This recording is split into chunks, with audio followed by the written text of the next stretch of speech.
Donc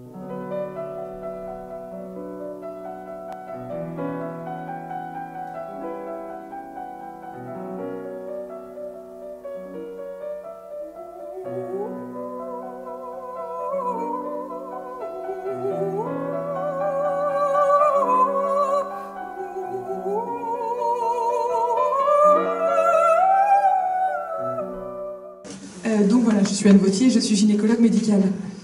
Donc aujourd'hui au programme, plein de choses qui ont l'air compliquées et qu'on va essayer de rendre un petit peu moins compliquées. Le titre, ça pourrait être « Les mécanismes d'action épigénétique du distilbène, qui est un perturbateur endocrinien ». Donc d'abord, on va parler perturbateur endocrinien. Ensuite, on va essayer de voir ce que c'est l'épigénétique. Et ensuite, plus particulièrement, les mécanismes épigénétiques du distilbène. Et pour finir, on abordera les conséquences sur la reproduction des petites filles, c'est-à-dire de la 3e génération. Alors les perturbateurs endocriniens, c'est des substances qui perturbent les hormones. Jusque-là, bon, pas de scoop. Il peut y en avoir partout, dans des emballages en plastique, dans des pesticides, dans des médicaments. On est un peu environné de perturbateurs endocriniens et c'est très à la mode en ce moment. Et bien sûr, le distilbène fait partie des perturbateurs endocriniens. Leur particularité, c'est qu'ils peuvent avoir des effets chez une personne qui jusqu'ici n'avait pas de problème et des effets chez leur descendance. Il y a des effets qui sont cumulatifs. Être exposé à plusieurs perturbateurs endocriniens, c'est encore pire qu'un seul. Il y a des effets qu'on appelle cocktails, et parfois des toutes petites doses suffisent à entraîner des effets. Ça rentre, c'est à la mode aussi parce que ça rentre dans une théorie assez récente qui s'appelle la DOAD, c'est-à-dire Developmental Origin of Health and Disease. J'ai un magnifique accent. C'est un effet délétère de l'environnement qui se révèle à plusieurs années, voire des générations après l'exposition. Donc le fœtus qui est exposé ici à un environnement défavorable ou à un perturbateur endocrinien peut développer tout au cours de sa vie des effets et même peut-être dans la génération qui suit. Donc ça, c'est quelque chose qui est sollicité pour expliquer plein de maladies qu'on ne comprenait pas avant et qui est pas que pour les perturbateurs endocriniens, mais qui est un phénomène très étudié actuellement. Donc là, c'est pour juste revenir sur ce que font grossièrement les perturbateurs endocriniens. Si on a une hormone qui est produite par une glande, et je vous ai mis en exemple la glande hypophyse, qui est une petite glande du cerveau, et qui sécrète par exemple de la FSH et de la LH. Cette glande, elle va aller se lier à un récepteur sur une cellule cible, par exemple dans l'ovaire, et cette cellule cible, ça va entraîner une médiation de son signal et une réaction. Par exemple, ça va être que les follicules dans l'ovaire grossissent sous l'action des hormones. Donc le perturbateur endocrinien, ce qu'il fait, c'est qu'il bloque soit la liaison, soit le signal, soit la conséquence et la réponse de la cellule, mais on ne sait pas comment.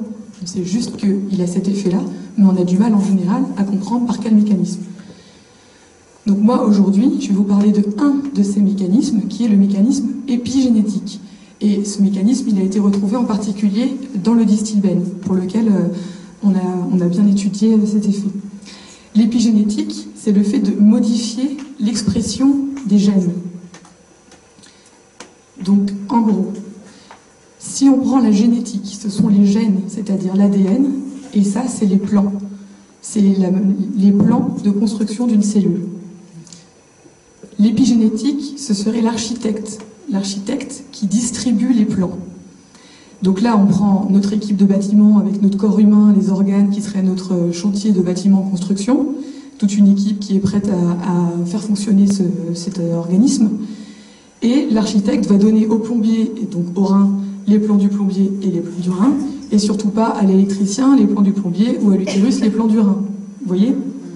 Donc c'est ça le rôle de l'épigénétique.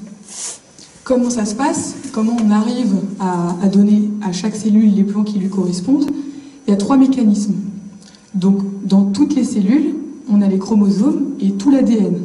Donc toutes les cellules ont l'ensemble des plans, mais elles n'utilisent pas tous les plans. Le premier mécanisme, c'est les histones. Les histones, c'est des petites protéines autour desquelles s'enroule l'ADN, et du coup, il y a des endroits de l'ADN qui ne sont pas visibles dans la cellule. Donc c'est comme si on rangeait les plans dans un placard fermé à clé, et on ne peut pas y accéder. Ils sont là, mais on ne peut pas y accéder. Le deuxième mécanisme, c'est la méthylation de l'ADN. La méthylation de l'ADN, c'est des petites choses qui vont se mettre le long de la chaîne d'ADN et qui vont cacher certains endroits pour pas qu'on puisse les utiliser. Donc ça, c'est l'équivalent du Tipex. On voit le plan, mais il y a des morceaux du plan qu'on ne voit pas. Et le dernier mécanisme, ça s'appelle les micro-ARN. C'est pour le cas où une cellule aurait commencé à lire le mauvais plan, on arrive et on dit stop, il faut arrêter de lire ce plan, c'est pas du tout le bon. Et du coup, ça ne va pas jusqu'au bout. Donc ça, c'est les 3 mécanismes épigénétiques qui sont identifiés actuellement et qu'on connaît. Et ces 3 mécanismes qui ont tous les 3 été retrouvés comme altérés chez les personnes exposées au distilbène. Les perturbateurs endocriniens, qu'est-ce qu'ils font? Ils perturbent l'architecte. Donc en gros, l'architecte n'arrive plus à distribuer les plans correctement, donc on n'arrive pas à avoir une formation d'utérus normale parce qu'on n'a pas les bons plans dans l'utérus, et on n'arrive pas à avoir un fonctionnement. Bon là j'ai mis un rein, il n'y a pas de problème de rein en l'occurrence pour le distilbène, mais on peut avoir un problème de fonction de l'organe également. Donc c'est soit au moment de la construction et de la formation des organes et donc des anomalies de type malformation, soit pour plus tard une altération du fonctionnement ultérieur, et l'exemple ça pourrait être une sensibilisation au cancer du sein ou ACC. Ensuite on parle aussi beaucoup des effets multigénérationnels du distilbène. En théorie l'épigénétique c'est censé se remettre à zéro au moment où on forme un nouvel individu, donc c'est bizarre que ça se transmette, mais c'est vrai que pour les perturbateurs endocriniens on a vu qu'ils arrivaient parfois à modifier durablement les marques épigénétiques et à les transmettre à la suite de la descendance.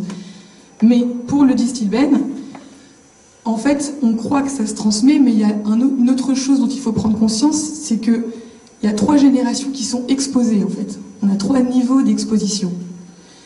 Le premier niveau d'exposition, c'est la femme qui a elle-même pris du distilbène, les mères DES. Chez elle, il peut y avoir un effet, c'est-à-dire une augmentation du risque de cancer du sein, un effet sur les organes qui peuvent être exposés directement au distilbène. Ensuite, le deuxième niveau d'exposition, c'est les fœtus qui ont été exposés in utero, les fils et les filles DES. Chez eux, il peut y avoir un effet sur la formation des organes, comme on l'a vu, augmentation du risque de malformation de l'utérus, et il peut y avoir un effet ultérieur de sensibilisation, augmentation du risque de cancer du sein ou ACC. Mais il y a aussi une 3e personne qui est exposée directement au distilbène. C'est la 3e génération qui est déjà présente sous la forme d'ovules ou de spermatozoïdes dans le fœtus qui a été exposé in utero. Et en fait, c'est pas vraiment que ça va se transmettre à la 3e génération, mais c'est que la 3e génération, elle a pris du distilbène de plein fouet aussi. Donc pour l'instant, on n'a pas de données sur ce que ça donnerait sur une 4e génération, mais a priori, le distilbène a plutôt des effets sur des générations exposées. Et donc là, c'est juste pour reprendre le fait que les effets du distilbène ne sont pas forcément les mêmes en fonction du moment où il a été pris au cours de la grossesse. En bleu, c'est un peu, ça schématise une grossesse, avec une 4e semaine de gestation là-bas, 8e, 16e. Si on a pris du distilbène, par exemple, entre 4 et 8 semaines de gestation, de grossesse, c'était au moment de la formation des ovaires du fœtus. Donc là, il peut y avoir des ovules. J'ai pris l'exemple d'une fille, mais ça pourrait être aussi un fils. J'ai pris cet exemple-là, donc on a des ovules qui sont formés à ce moment-là, qui sont exposés tout de suite au distilbène, et c'est des ovules qui vont être bloqués dès ce stade-là, et qui seront les mêmes toute la vie de la femme. Parce que je ne sais pas si vous le savez, mais les femmes ne renouvellent pas leur stock d'ovules, c'est les mêmes toute la vie, et qui diminuent progressivement. Donc ça veut dire que les ovules qui vont servir à faire la 3e génération, ils prennent du distilbène entre 4 et 9 semaines de grossesse. Donc les conséquences, ce sera schématiquement plutôt sur les générations d'après, finalement. Alors que si on a pris du distilbène un peu plus tardivement, là on est au moment de la formation de l'utérus de la petite fille qui est dans le ventre de sa mère. Donc ce sera plus des effets sur les malformations utérines. Ça c'est juste pour dire que c'est pas parce qu'on a une malformation utérine qu'on a forcément des effets sur les fils et les filles qui vont naître après. C'est pas corrélé en fait, ça dépend du moment où le distilbène a été pris. Donc il n'y a pas de corrélation entre le niveau d'atteinte chez une fille DES et le niveau d'atteinte potentiel chez une petite fille DES. Là maintenant, on va regarder justement comment ça se passe au niveau fertilité et grossesse pour les petites filles DES. Donc là, je vais parler vraiment que des filles et des petites filles, 3e génération. Donc il y a 2 grandes études qui ont été faites sur ce sujet. Une étude de Titus en 2006, qui est une étude américaine, et puis une autre étude où là je vous présente des résultats préliminaires, on n'a pas encore d'analyse statistique, qui a été réalisée autour de 2013. Donc 2 grandes études, c'est pas beaucoup pour l'instant, qui concerne 463 et 759 petites filles d'Istilben, et qui sont encore jeunes, puisque dans l'étude de Titus, elles avaient 24 ans en moyenne, et dans la nôtre, 18 ans en moyenne, 18,4. Dans notre étude, elles ont de 1 à 46 ans. Et on a pratiquement la moitié qui ont moins de 18 ans. Donc pourquoi c'est important de le dire? C'est parce que quand on veut regarder les effets sur la fertilité et sur les grossesses, il est encore un peu tôt. Mais on a des premiers résultats, mais il faudra continuer de regarder comment ça se passera plus tard. Donc sur les cycles menstruels, il n'y a pas de signe d'alerte. En gros, l'âge aux premières règles, il est normal par rapport à la population générale, il n'y a pas de modification. La régularité des cycles, chez Titus, peut-être qu'il y a des cycles qui deviennent réguliers un peu plus tard, mais même si c'est significatif, en gros, les petites filles DES, elles auraient des cycles réguliers plutôt vers 16,2 ans, alors que les autres, c'est 15,8. Donc certes, c'est significatif, mais c'est pas une énorme différence. On ne peut pas considérer que ce soit très inquiétant, je pense. Les cycles sont un petit peu plus souvent irréguliers, mais c'est pareil, c'est pas une différence majeure, en fait. Sur la fertilité. Donc, je mets doute sur un problème de fertilité au-delà de 30 ans. Pourquoi j'écris ça? Parce que vous avez vu qu'on a très peu de femmes qui ont plus de 30 ans. Donc, c'est des effectifs qui sont petits. Dans l'étude de Titus, il y avait un tout petit peu plus de risque d'infertilité juste chez les femmes de plus de 30 ans. Toutes les analyses qui ont été faites sur l'ensemble des petites filles d'Istilben, il n'y avait pas de différence avec le groupe témoin, sauf quand ils regardaient ce petit noyau de femmes de plus de 30 ans. Donc, ça incite à la vigilance, mais est-ce que pour autant on peut en tirer des conclusions? C'est pas dit, parce que les données globales, sinon, c'est les mêmes que pour la population générale. Eux, ils avaient 5% d'infertilité, en gros, et nous, on a 20 patientes, donc c'est à peu près 5% de nos plus de 18 ans qui ont eux aussi dû avoir recours à de l'aide à la procréation. C'est quand même des données assez rassurantes pour l'instant. Pour les grossesses, on n'a pas non plus de signe d'alerte. On a analysé, nous, 178 grossesses chez 95 femmes. Eux, ils ont présenté leurs résultats différemment, mais en gros, il y avait 150 femmes qui avaient été enceintes. On n'a pas de différence particulière, en particulier au niveau des fausses couches. On n'a pas de fausses couches plus souvent chez Titus, ni chez nous. On a un taux de fausses couches dans notre population qui est à 18,7%, alors dans la population générale, c'est entre 15 et 18%.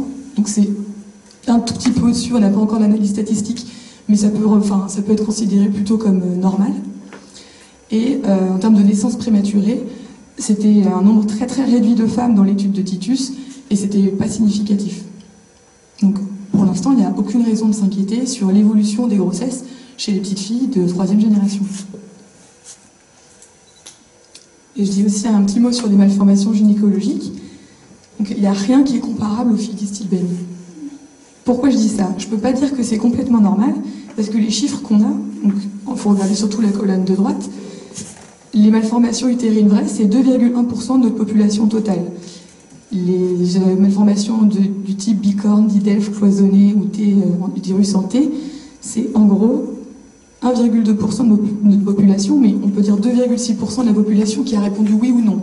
Parce qu'on a en fait plus de la moitié qui ont dit « je ne sais pas si j'ai une malformation utérine ». Donc dans celles qui savaient, on a 2,6% de malformations utérines. On a un autre élément qui nous a un peu interpellés quand on s'en est rendu compte, c'est que le syndrome de Rokitansky, qui est un syndrome très rare, génétique, dont les causes sont mal connues et qui entraîne une absence d'utérus, il y avait 3 femmes qui ont dit avoir un syndrome de Rokitansky, alors que normalement c'est 1 sur 4500 naissances de filles. Donc c'est vrai que ça faisait beaucoup, mais il y a peut-être un petit biais dans le sens où quand on est porteuse soi-même d'une malformation utérine, on a peut-être plus tendance à répondre aux questionnaires des associations de patientes. Donc peut-être que c'est pour ça qu'on a des chiffres qui sont un tout petit peu au-dessus de la population générale. Donc je peux pas dire, c'est normal. Pour l'instant, nos chiffres, population générale, c'est 0,5% de malformation utérine. Donc on est un peu au-dessus. Mais ça n'a rien à voir avec ce qu'on constatait chez les filles d'Istilben. Et où là, il y avait 2 tiers des filles d'Istilben qui avaient des malformations utérines. Donc c'est quand même rassurant malgré tout. Donc en conclusion, le Distilben, c'est un perturbateur endocrinien. Un de ses mécanismes d'action, c'est d'altérer l'expression des gènes, donc en distribuant les plans n'importe comment dans les cellules, globalement. Et les effets multigénérationnels sont surtout dus au fait qu'il y ait 3 niveaux d'exposition. La mère, la petite fille et la fille et la petite fille qui sont exposées en même temps au moment de la grossesse et de la prise de Distilben. Et j'ai encore oublié les fils et les petits-fils, mais ils sont aussi dans ma pensée quand j'en parle. Et sur cette troisième génération, en conclusion, il n'y en a que 2 grandes études pour le moment. Il n'y a aucun signe d'alerte sur les cycles ou sur les grossesses. Il n'y a rien de comparable, en tout cas, avec les filles d'Estivène en ce qui concerne les malformations gynécologiques et les fausses couches. Mais on a une population qui est encore très jeune. Beaucoup n'ont pas encore eu de projet de grossesse. Donc il faut rester un peu vigilant. On a cette histoire de fertilité peut-être un petit peu diminuée après 30 ans qui évoquerait non pas forcément un problème de fertilité proprement dit, mais peut-être éventuellement une diminution plus rapide de la fertilité avec l'âge. Mais c'est vraiment à confirmer parce que c'était des petits effectifs et c'est qu'une seule étude qui a retrouvé ça. Et des malformations utérines qui sont un tout petit peu au-dessus de la normale, mais qui ne sont pas homogènes. C'est des malformations très variables et on a du mal à trouver un sens dans tout ça et un lien avec le Distilbène. Donc globalement, tout ça est rassurant, mais on a évidemment besoin de poursuivre les études au fur et à mesure que ces petites filles d'Estivène vont grandir et qu'on pourra avoir plus d'éléments. Merci.